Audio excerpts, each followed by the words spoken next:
العليم من الشيطان الرجيم بسم الله الرحمن الرحيم لا أقسم بهذا البلد وقال الله عز وجل في مقام آخر وهذا البلد الأمين. تمام قسم کی تعریفیں اس اللہ جل شانہ کی ذات کے لیے ہیں. وہ اللہ جو ہم سب کا خالق ہے، مالک ہے، رازق ہے، داتا ہے، نفع نقصان کا مالک ہے، بگڑیاں بنانے والا ہے، موت و حیات کا مالک ہے، علی کل شیء قدیر ہے.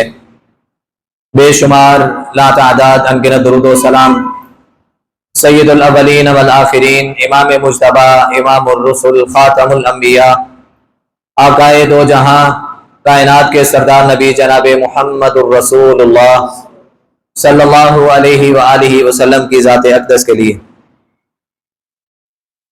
حضرات و سامعین، اللہ مالک العلام کا بے حد احسان ہے کہ اس مالک نے ہمیں اپنے نبی کا امتی بنانے کے ساتھ ساتھ مسلمانوں کے گھروں میں پیدا فرمایا، قرآن و حدیث کا فہم عطا فرمایا، سمجھ بوجھ عطا فرمائی. دعا ہے اللہ احکم الحاکمین سے کہ اللہ احکم الحاکمین ہمیں قرآن و حدیث کے تمام اسباب پر اپنی زندگیوں کو قربان کرنے کی توفیق عطا فرمائے. عید الفطر اور عید الفطر گزارنے کے بعد یہ جو ایام جاری ہیں، شوال کا مہینہ زور و شور سے جاری اور ساری ہے. شوال کے مہینے میں اور شوال کے بعد کون سا مہینہ آتا ہے جی؟ ذی القعدہ. اور اس کے بعد آتا ہے ذی الحج. تقریباً رمضان گزرنے کے بعد، بلکہ رمضان سے پہلے ہی کئی لوگوں نے اپنا یہ ذہن بنا لیا ہوتا ہے اور تیاریاں شروع کر دیتے ہیں کہ ہم نے انشاءاللہ اس سال حج کرنا ہے. اپنا ذہن بنایا ہوتا ہے، اپنی تیاریاں شروع کر دیتے ہیں اور درخواستیں جمع ہونی شروع ہو جاتی ہیں، بندوں کے نام نکلنے شروع ہو جاتے ہیں، پتہ چل جاتا ہے کہ کس نے جانا ہے کس نے نہیں جانا. یہ وہ ایام، یہ وہ دن جا رہے ہیں کہ جن دنوں میں انسانوں کے ذہن یہ بنے ہوتے ہیں کہ ہم نے کہاں پہ جانا ہے؟ اللہ تعالیٰ کے گھر میں، بیت اللہ میں، حرم مکی میں، حرم مدنی میں. تو انشاءاللہ آج کے جمعے کے خطبے کے اندر ہم رسول اللہ صلی اللہ علیہ وآلہ وسلم کے سینہ اطہر پر اترنے والا جو قرآن ہے، سب سے پہلے اس کو پرکھیں گے، اس کو پڑھیں گے، اس کو سمجھیں گے کہ رب العالمین نے زمینیں تو بنائی ہیں، رب العالمین نے آسمان تو بنائے ہیں، رب العالمین نے تمام مخلوقات کو پیدا تو کیا ہے، رب العالمین نے کئی ملک بنائے ہیں، رب العالمین نے کئی شہر بنائے ہیں. تو ان تمام شہروں میں سے سب سے عظیم شہر کون سا ہے؟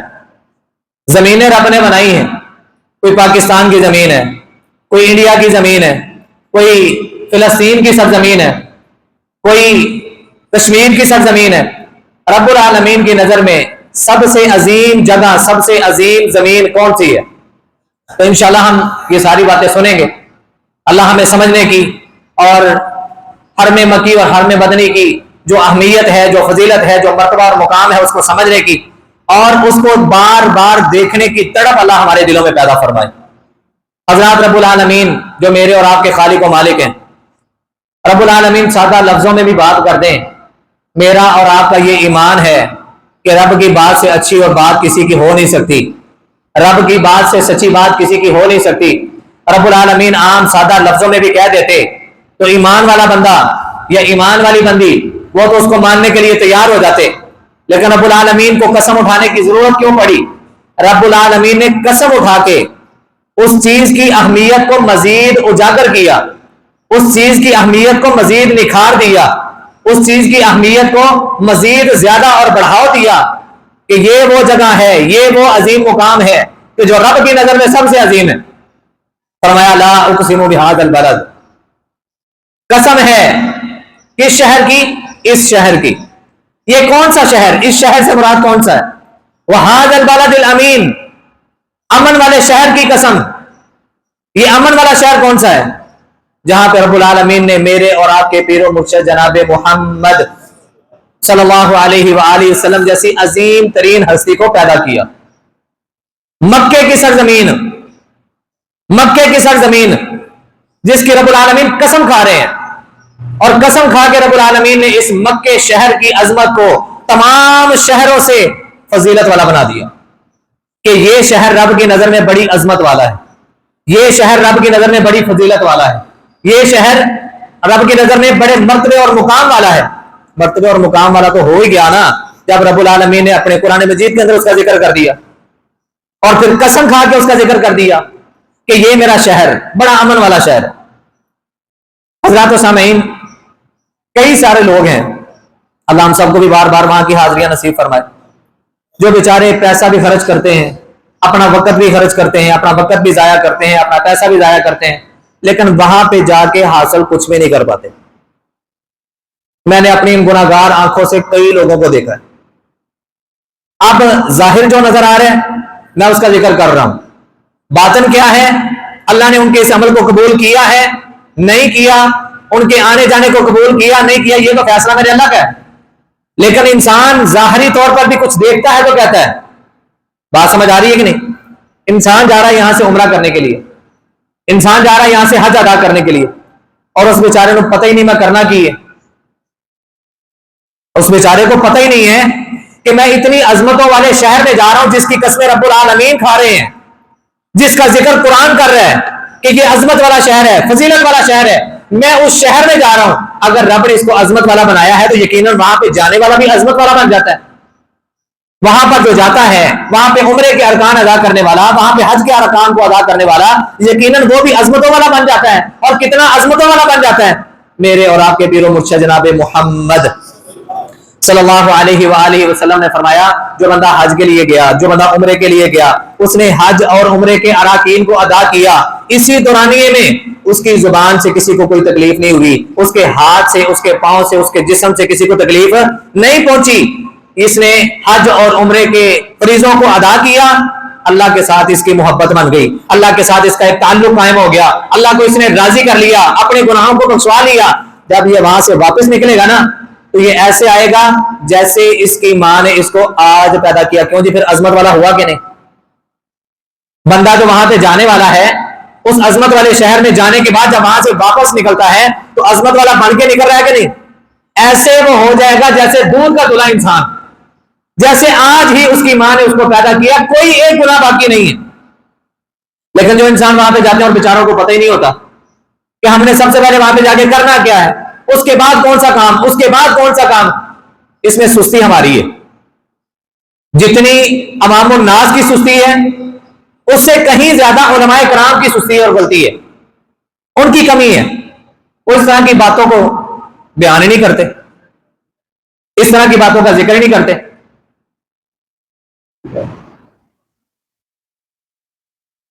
علماء کو ان ساری چیزوں کا ذکر کرنا پڑے گا۔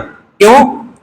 رب العالمین نے ذکر کیا ہے، جس جگہ پہ محمد رسول اللہ صلی اللہ علیہ وسلم کو رب العالمین نے پیدا کیا ہے، عظمت والی جگہ بنایا ہے، جہاں پہ حج کے ارکان، جہاں پہ عمرے کے ارکان ادا کیے جاتے ہیں، سیکھنے چاہیے سارے اعمال، لیکن بیچارے شرم و شرمی پوچھتے ہی نہیں، شرم و شرمی پوچھتے نہیں۔ لو جو میں پوچھا گا تو کاری سب کی کہنے گے انہیں اپنی داڑھی کے بال چٹے ہمیں کر لینا، کوئی مسئلہ نہیں ہے۔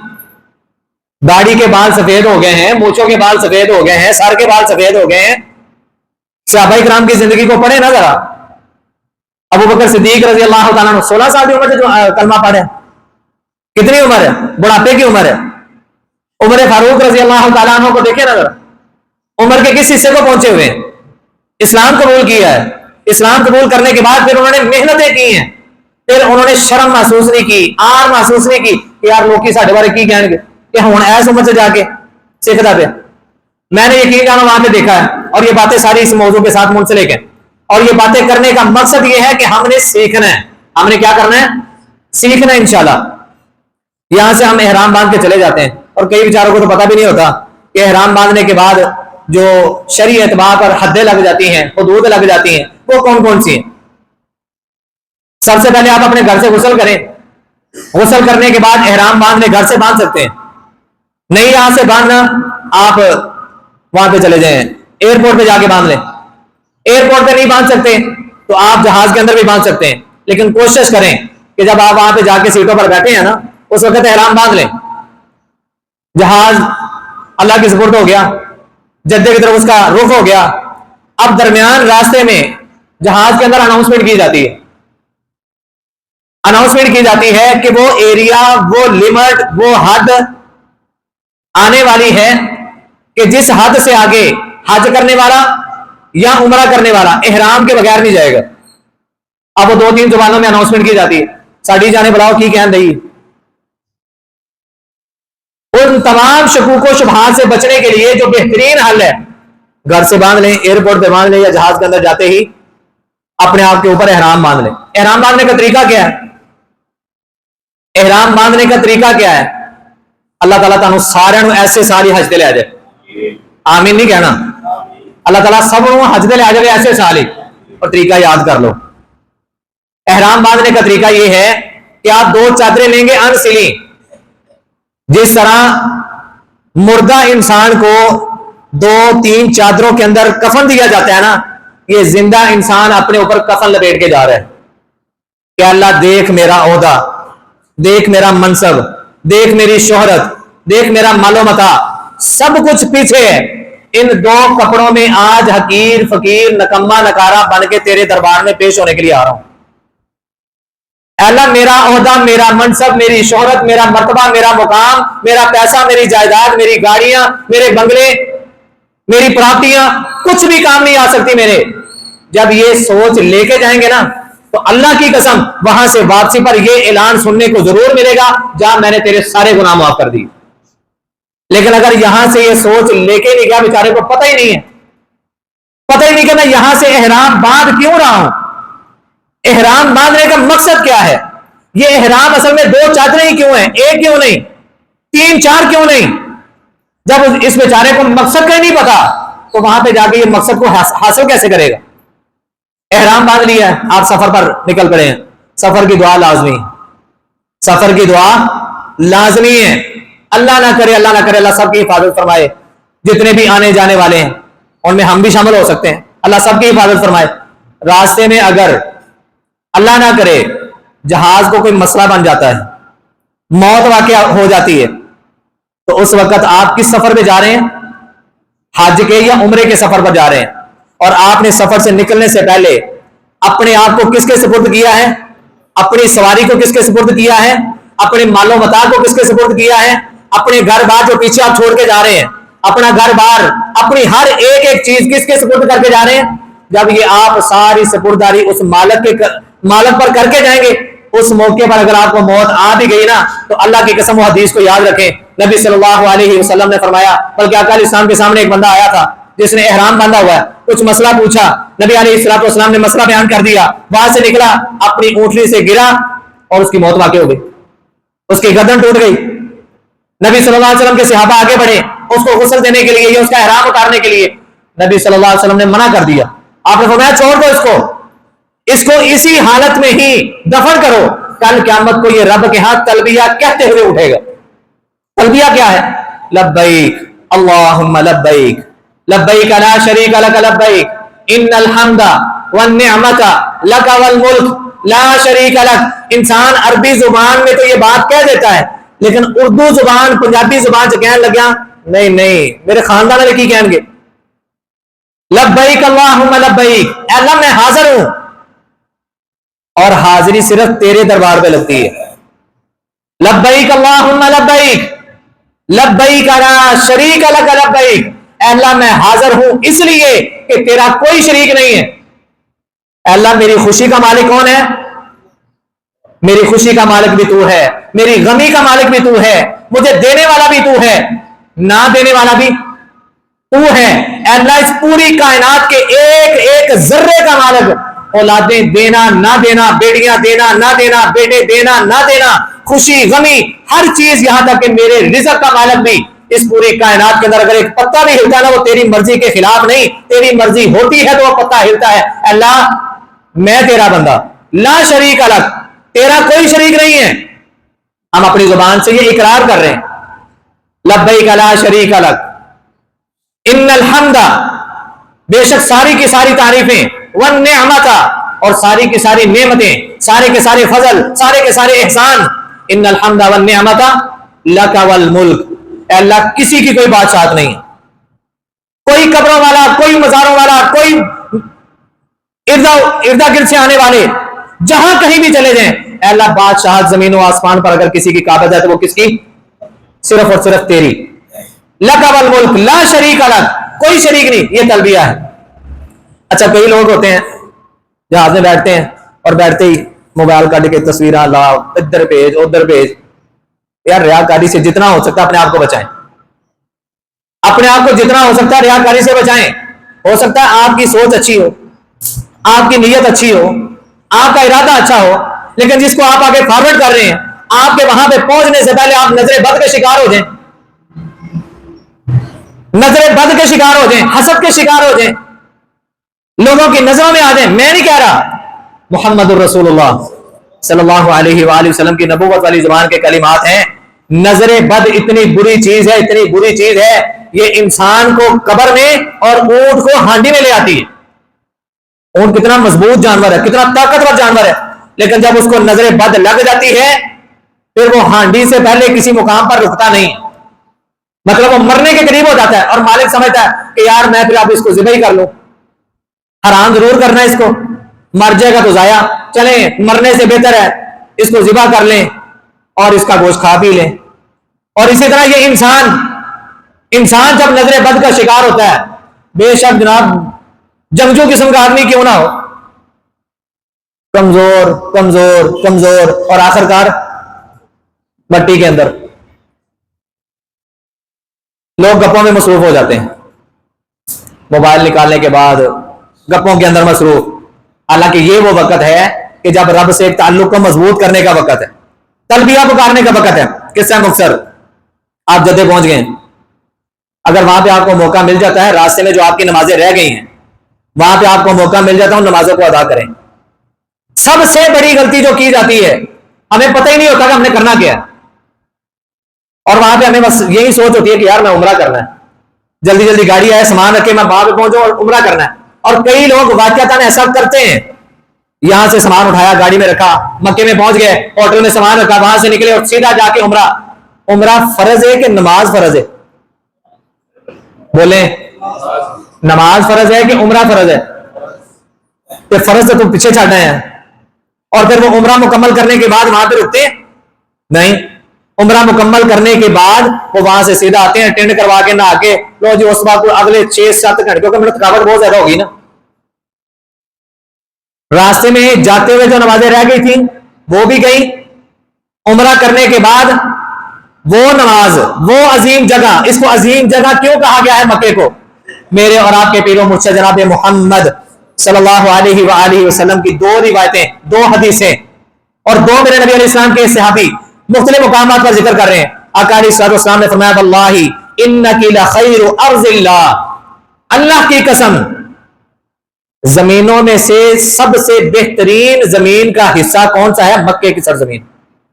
آقا علیہ السلام مکے کی سرزمین کو مخاطب ہو کے کہہ رہے ہیں وَأَحَبُّ أَرْضِ اللَّهِ إِلَى اللَّهِ، اور اللہ کو بھی یہ زمین سب سے زیادہ محبوب ہے، پسند ہے. وَلَوْلَا أَنِّي أُخْرِجْتُ مِنْكِ مَا خَرَجْتُ، اور اے مکے کی سرزمین میں اللہ کی قسم اٹھا کے کہتا ہوں اگر تیرے رہنے والے باسی مجھے یہاں سے نکلنے پر مجبور نہ کرتے، اللہ کی قسم میں بھی یہاں سے نکلنے کے لیے کبھی سوچتا بھی نہ. اور دوسری حدیث کے الفاظ عبداللہ بن عباس رضی اللہ تعالیٰ بیان کرتے ہیں، نبی صلی اللہ علیہ وسلم نے مکے کی سرزمین کو مخاطب ہو کے یوں فرمایا ما اطیبک من بلد واحبک الی، تجھ سے پکیزہ اور تجھ سے محبوب میرے نزدیک کوئی سرزمین نہیں. ولولا ان قومی اخرجونی منک ما سکنت غیرک، اگر تیرے رہنے والے لوگ مجھے یہاں سے نکلنے پر مجبور نہ کرتے. ظلم اتنا ہو گیا، تشدد اتنا ہو گیا صحابہ اکرام پر، مسلمانوں پر، تعداد کم ہے، طاقت تھوڑی ہے، لیکن اس کے باوجود ابھی یہاں پر جہاد کا، مقابلے کا، لڑائی کا حکم نہیں ہے، مسلمان پریشان ہیں. صحابہ اکرام رب العالمین نبی علیہ السلام سے کہہ رہے ہیں اللہ کے نبی صلی اللہ علیہ وسلم اتنا ظلم ہو گیا، متى نصر اللہ، اللہ کی مدد کب آئے گی، اللہ کی نصرت کب آئے گی؟ تو آخر کار وہ مدد اور نصرت اس حالت میں ملی کہ رب العالمین نے کہا کہ یہاں سے ہجرت کر کے کہاں پہ چلے جاؤ؟ مدینے میں. تو نبی علیہ السلام وہاں سے نکل رہے ہیں، آنکھوں میں آنسو ہیں، دل افسردہ ہے. مکے کی سرزمین کو مخاطب ہو کے کہا کہ اللہ کی قسم اگر تیرے رہنے والے لوگ ہمارے اوپر ظلم نہ کرتے، ہمیں یہاں سے نکلنے پر مجبور نہ کرتے، تو اللہ کی قسم تجھ سے پاک زمین، تیرے جیسی محبوب زمین میں محمد کی نظر میں ہے ہی کوئی نہیں. وہ عظیم جگہ، وہ عظیم مقام جہاں پہ میرے اور آپ کے پیر و مرشد جناب محمد صلی اللہ علیہ وسلم نے فرمایا کہ انسان ایک نماز ادا کر لیتا نا، ایک نماز. اب اس کے بارے میں علماء کرام کہتے ہیں یہ با جماعت ہے. چلے با جماعت کو نام لیا، حدیث کے اندر با جماعت کا ذکر نہیں، حدیث کے اندر ایک نماز کا ذکر ہے. اگر ایک نماز اس نے وہاں پہ ادا کر لی، کتنی نمازوں سے افضل ہے؟ برابر نہیں، 1,00,000 نماز سے افضل کا اجر ایک نماز پڑھنے کے ساتھ. جو انسان وہاں پہ جا کے اپنی نمازوں کو ضائع کرتا ہے وہ کتنا بڑا اجر ضائع کر رہا ہے، سستی کرتے ہوئے، نیند کو پورا کرتے ہوئے. اچھا وہاں پہ انسان نیند کو پورا کرنے کے لیے ہے، نیند تو کرنے بھی پوری ہو سکتی تھی، پھر اتنا پیسہ روپیہ لگا کے اتنا وقت ضائع کر کے وہاں پہ جانے کی کیا ضرورت ہے اگر تمہیں وہاں پہ بھی جا کے نیند کو ہی پورا کرنا ہے. اللہ میں سمجھنے کی توفیق عطا فرمائے.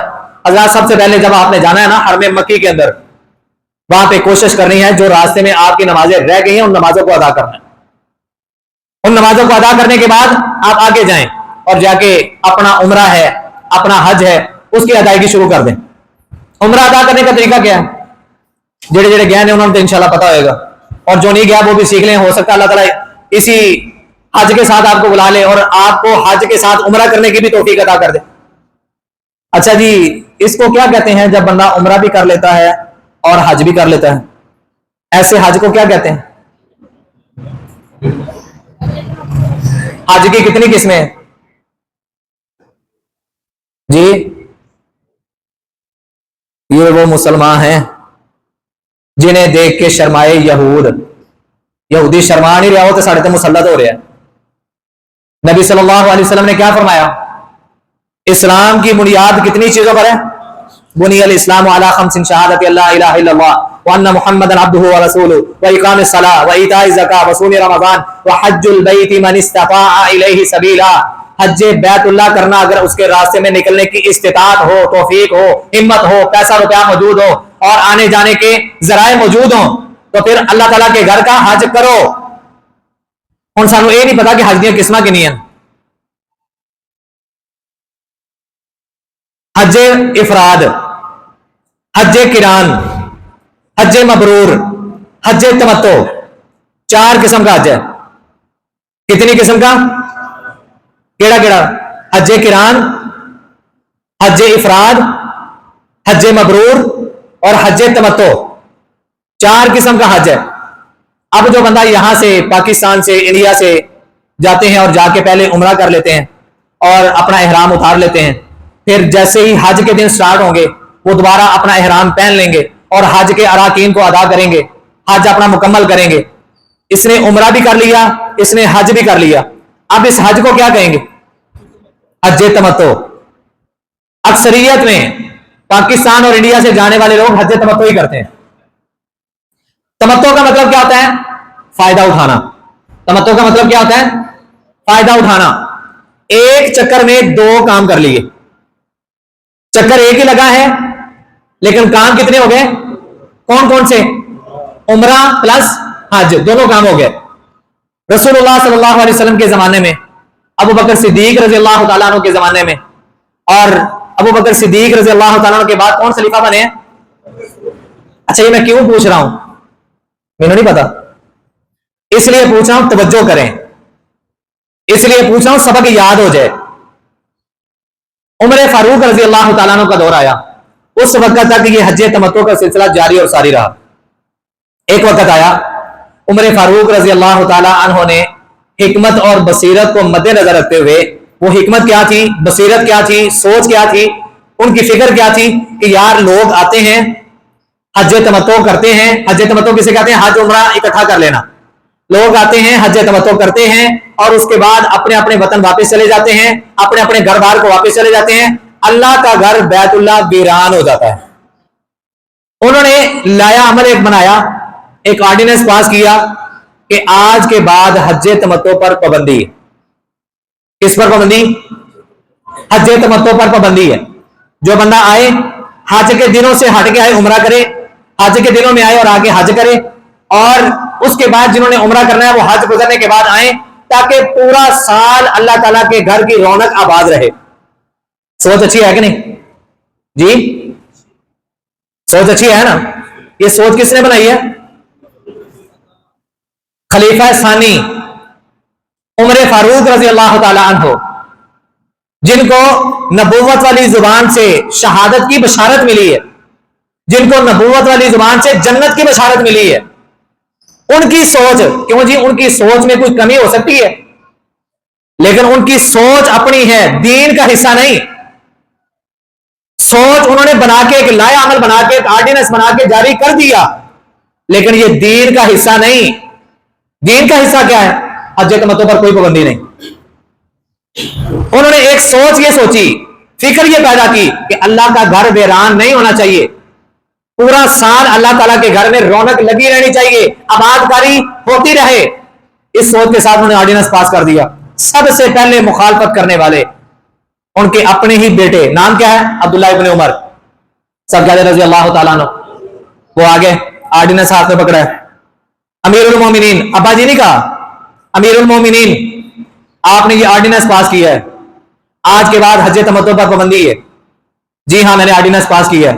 بازو پکڑا، نبی علیہ السلام کی قبر مبارک پر لے گئے اور فرمایا بتائیں ان کی بات ماننی ہے یا آپ کی بات ماننی ہے، ان کی بات سچی ہے یا آپ کی بات سچی ہے، ان کی بات دین ہے یا آپ کی بات دین ہے، بس اتنی بات بتا دیں۔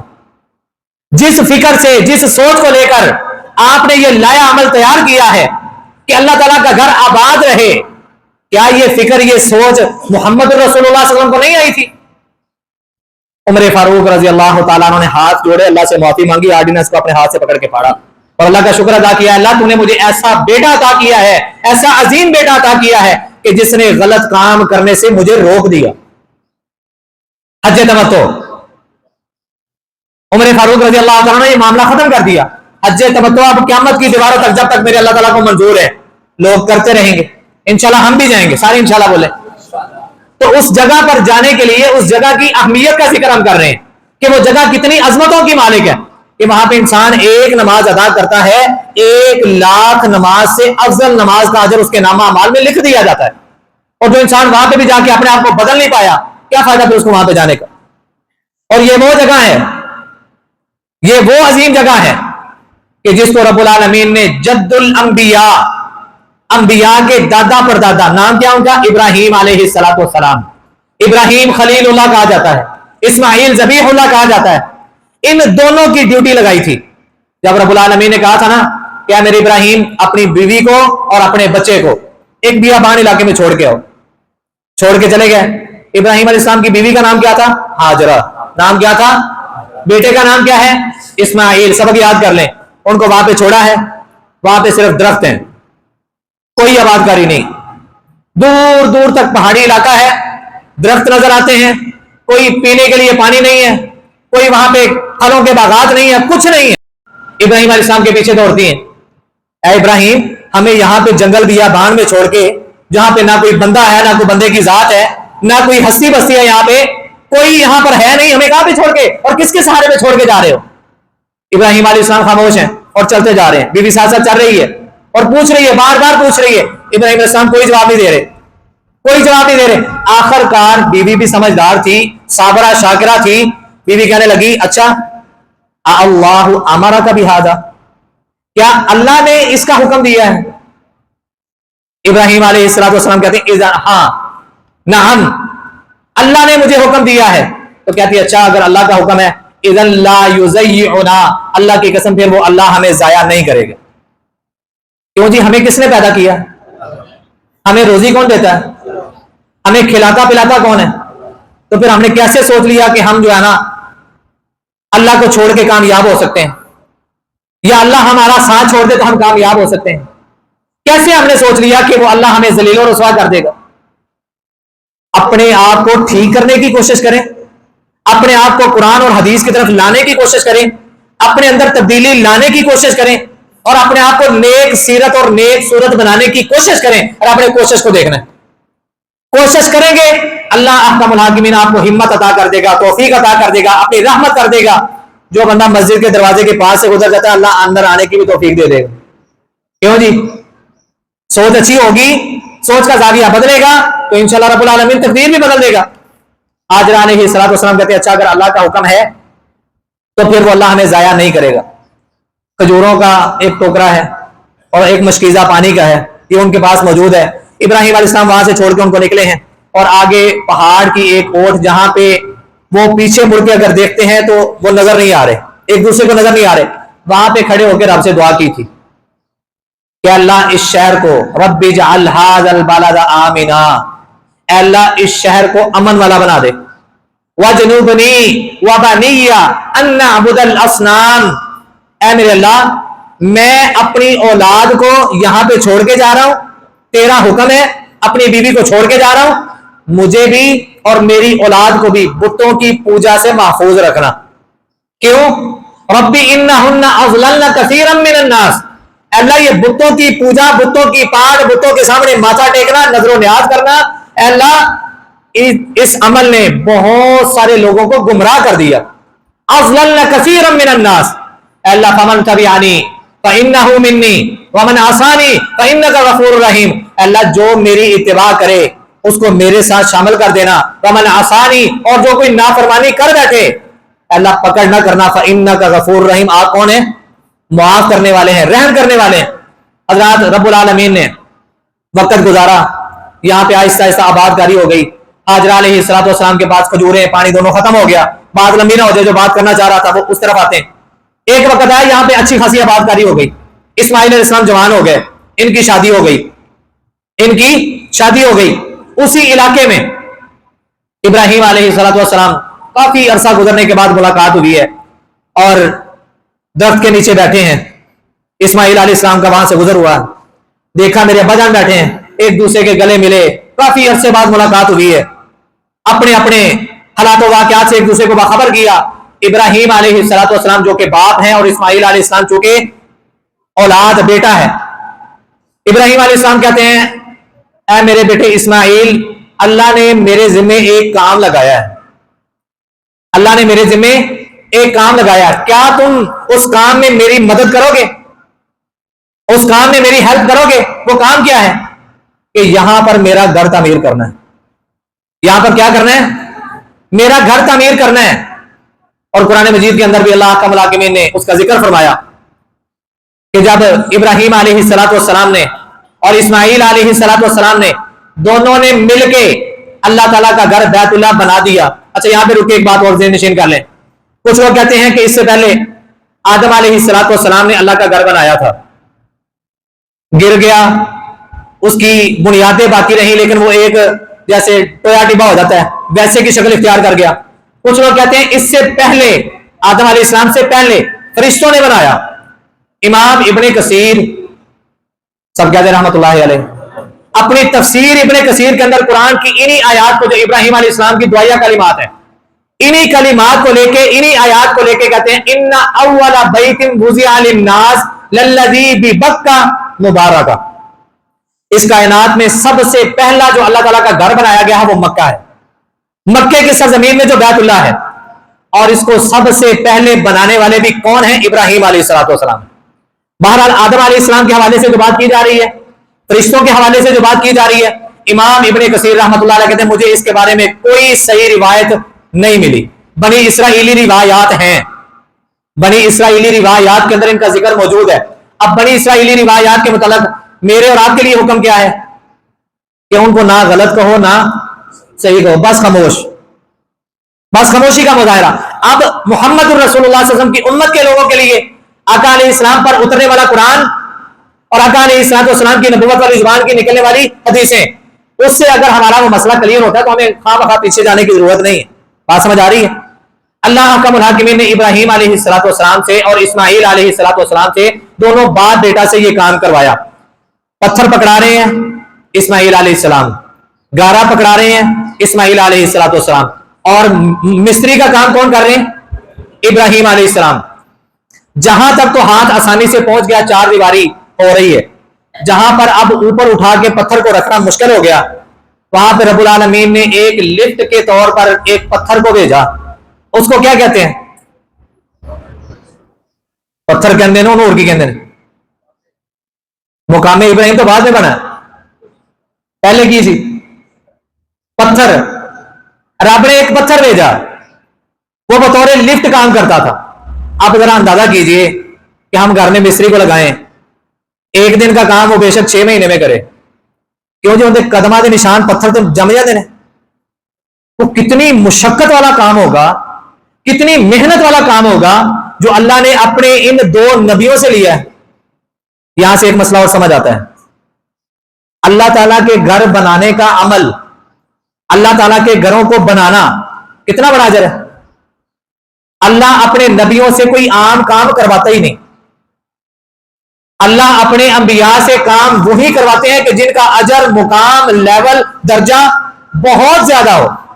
اب ابراہیم علیہ السلام اور اسماعیل علیہ السلام دونوں نے مل کے اللہ تعالیٰ کا گھر بنایا، وہ پتھر آیا بطور لفٹ، وہ ہاتھ میں پتھر کو پکڑتے ہیں، اللہ کے حکم سے وہ پتھر اوپر جاتا ہے، اور یہ اوپر پتھر رکھ کے 4 دیواری کو انہوں نے مکمل کیا، اور جب مکمل ہو گیا، 4 دیواری مکمل ہو گئی، اللہ کا گھر بنا دیا گیا، اللہ کے حکم کی تکمیل ہو گئی، اس کے بعد ان دونوں باپ بیٹا نے تکبر نہیں کیا، فخر نہیں کیا، لوگوں کے اندر بڑھ چڑھ کے یہ نہیں کہا ایسے بنایا ہے، بلکہ کیا کہا؟ عاجزی کے ساتھ۔ میرے اور آپ کے لیے قرآن کے اندر بڑے اسباق ہیں، اگر ہم سمجھیں نا، اپنی نیکیوں کو بچا لیں، اپنی نیکیوں کو محفوظ کر لیں، اور اپنے اتنے بڑے عمل کہ ہمارے ایک عمل کو دیکھتے اللہ راضی ہو کے جنت کا سرٹیفکیٹ دے دے، لیکن افسوس ہے ہم ادھر نیکی کرتے ہیں، اگلے قدموں پہ جا کے اپنی نیکی کو اپنے ہتھی کو کھاتے پا دینے، کیوں؟ میں کیتا ہے ضائع، اللہ کروانے والا ہے، میں اور آپ کون ہوتے ہیں کرنے والے؟